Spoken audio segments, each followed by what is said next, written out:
Sir BJP leader Singotam రావు హత్య కేసుకు సంబంధించి ఏసీపీ వాళ్ళు ఒక ప్రెస్ మీట్ ఏర్పాటు చేస్తారంట కదా! మరి వాళ్ళు ఏ విషయాలు బయట పెట్టారు? ఎవరిని అరెస్ట్ చేశారు సార్? ఎలా మర్డర్ జరిగిందంట సార్ ఇది? మనం ఆల్రెడీ చెప్పుకున్నాము. సింగోటం రాము అలియాస్ రమణ అలియాస్ రామన్న. అతను గోల్డెన్ మ్యాన్గా కూడా పేరు. ఎందుకంటే ఒంటి మీద ఒక 1/2 కేజీ బంగారు ఆభరణాలు వేసుకొని తిరుగుతూ ఉంటాడు. అలా కూడా అతను పాపులర్ అయ్యాడు. అతన్ని అతి దారుణంగా గొంతు కోసి చంపేశారు. ప్లస్ మర్మాంగాల్ని కూడా కోసేశారు. సో ఇది ఒక పెద్ద సంచలన హత్యగా ఈ మధ్య హైదరాబాద్లో నిలిచింది. సో దీనికి సంబంధించి కొన్ని క్లారిఫికేషన్స్, కొన్ని సందేహాలు ఉన్నాయి. దాన్ని నిన్న Jubilee hills police station ACP Hariprasad ఆయన ప్రెస్ మీట్ పెట్టి డీటెయిల్గా చెప్పారు. ఇప్పటి వరకు ఈ కేసులో బయటకు వచ్చిన నిజాలు ఏంటి, అతన్ని ఎందుకు అంత దారుణంగా చంపారు, అతని మర్మాంగాల్ని కోయాల్సిన అవసరం ఏర్పడింది ఎందుకు, తర్వాత ఆ హత్యలో 2 మహిళలు పాత్ర ఉందని చెప్తున్నారు. ఆ మహిళలు ఎవరు, అతనికి ఆ మహిళలకు ఉన్న సంబంధం ఏంటి, ఆ మహిళలు ఎందుకు కక్ష కట్టారు అతని మీద, ఈ విషయాలు వాళ్ళు బయటపెట్టారు. అవి మనం మాట్లాడుకుందాం. సో మామూలుగా రాము అనే అతను బేసిక్గా కొల్లాపూర్ నియోజకవర్గం, అక్కడ సింగోటం అనే ఒక గ్రామం ఉంది. అతను బేసిక్గా డ్రైవర్గా పనిచేసేవాడు. దాని తర్వాత అతను రియల్ ఎస్టేట్ రంగంలోకి వచ్చి హైదరాబాద్ చుట్టుపక్కల కూడా దిగాడు. దాంతో కొంత డబ్బులు సంపాదించాడు. అతనికి ఏంటంటే కొంత క్యాసినోలు ఇవన్నీ పిచ్చుంది. అలాగా జువా అనే ఒక క్యాసినో బేస్డ్ గేమ్ ఉంది, అది ఆడుతుండేవాడు. అలా ఆడుతున్న క్రమంలో అతనికి మణికంఠ అని జీడిమెట్లకు సంబంధించిన రామిరెడ్డి నగర్లో ఉంటాడు, అతను పరిచయం అయ్యాడు. సో ఆ మణికంఠ ఇద్దరు కలిసి కూడా కొంత రియల్ ఎస్టేట్ కూడా చేసేవాళ్ళు. అలాగే ఈ జువా గేమ్లో వాళ్ళిద్దరు కలిసి ఆడుతుండేవాళ్ళు. ఆడుతున్నప్పుడు వాళ్ళిద్దరి మధ్య ఎక్కువ సార్లు ఈ రామునే గెలిచేవాడు.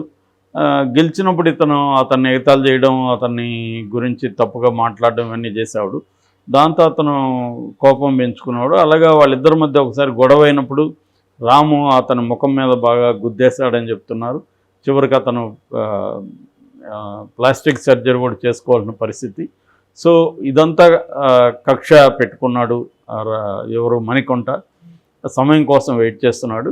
ఇదే క్రమంలో ఇంకొక వైపు ప్యారలల్ స్టోరీ తీసుకున్నప్పుడు ఈ రాము మణికంఠ ఇద్దరు కూడా రహమత్ నగర్లో, ఇసబ్గూడ దగ్గర రహమత్ నగర్లో లక్ష్మీ నరసింహనగర్ అని ఉంటుంది. అక్కడ ఒక కాల్ గర్ల్ ఉంటుంది లేడీ, ఆమె దగ్గరికి వీళ్ళు వెళ్ళేవాళ్ళు. నజీమా వాళ్ళ కూతురు హిమాంబి, ఇద్దరు పేర్లు చెప్తున్నారు. సో వీళ్ళ దగ్గరికి వీళ్ళు వెళ్ళేవాళ్ళు.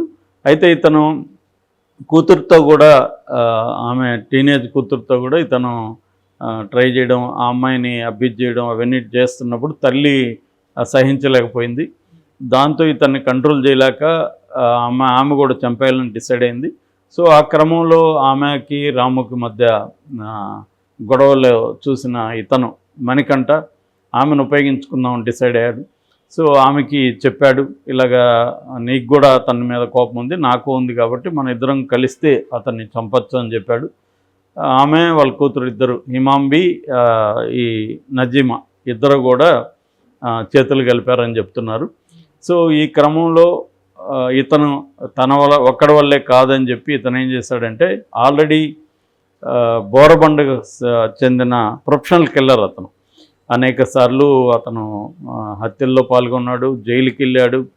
అతన్ని పట్టుకున్నారు, కైసర్ అతని పేరు. సో ఆ కైసర్ని పట్టుకొని ఇవన్నీ చెప్పారు, డబ్బులు మాట్లాడుకున్నారు.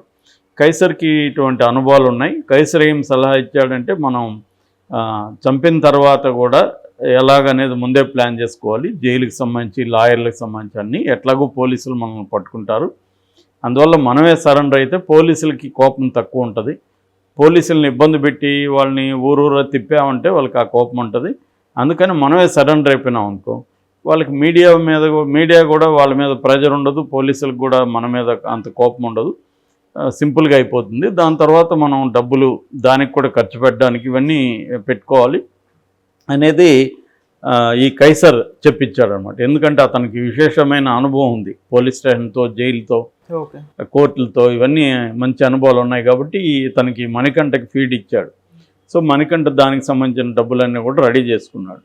సో చేసుకున్నాక వీళ్ళు ఏం చేశారంటే, ఈ హిమాంబి ఈ నజీమాకి చెప్పారు, ఇలాగా నువ్వు అతన్ని మంచిగా పిలిపించు, నా కూతురు కూడా రెడీగా ఉందని పిలిపించు, అతను వస్తాడు, వచ్చినప్పుడు మనం ప్లాన్ చేద్దామని ప్లాన్ చేశారు. ఆమె ఫోన్ చేసి అతన్ని పిలిపించింది. రాముకు కూడా కూతురు మీద ఇంట్రెస్ట్ ఉంది కాబట్టి ఇతను వెళ్ళాడు.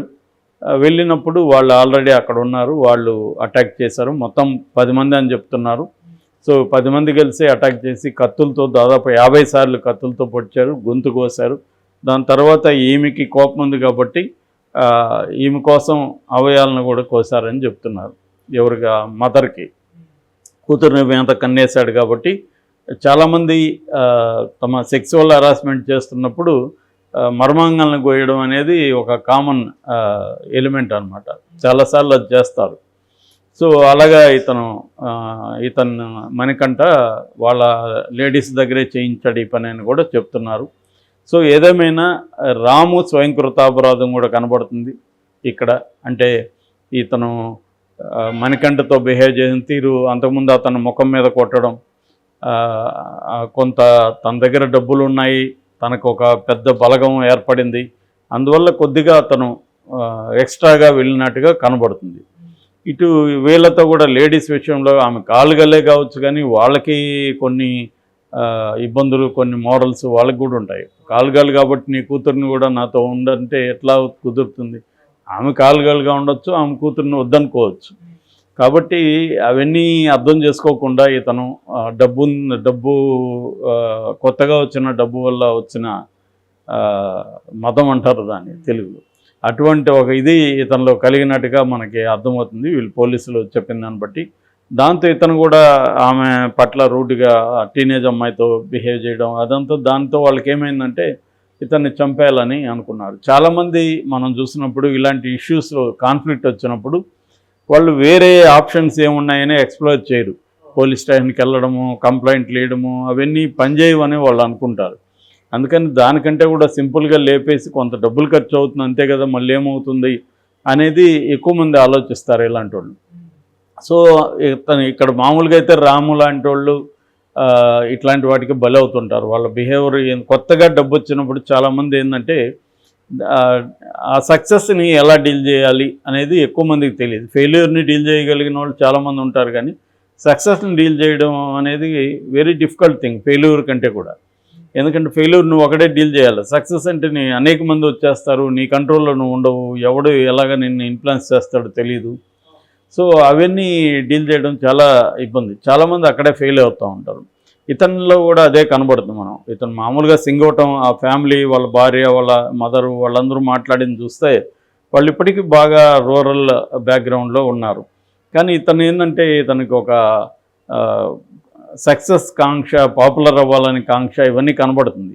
అట్లాగే రాజకీయమైన ఒక ఇవి కూడా మోటివేషన్స్ ఉన్నాయి.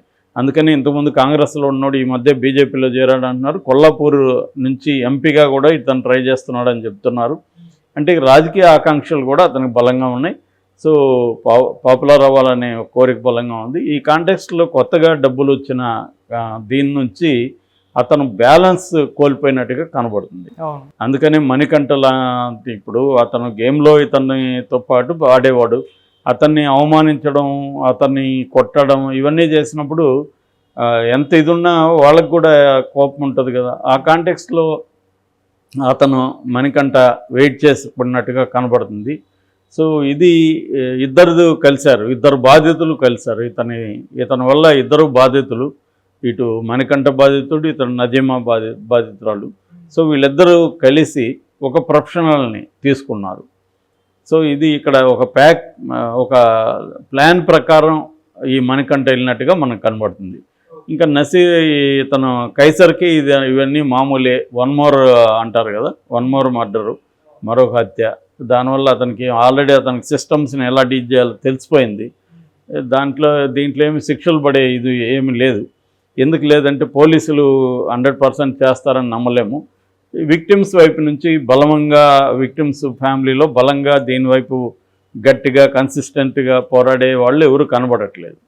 సో కాబట్టి ఇతందే కొంత తప్పు ఉంది, బట్ అతను తప్పు ఉంది కాబట్టి చంపడం కరెక్ట్ అని నేను చెప్పట్లేదు.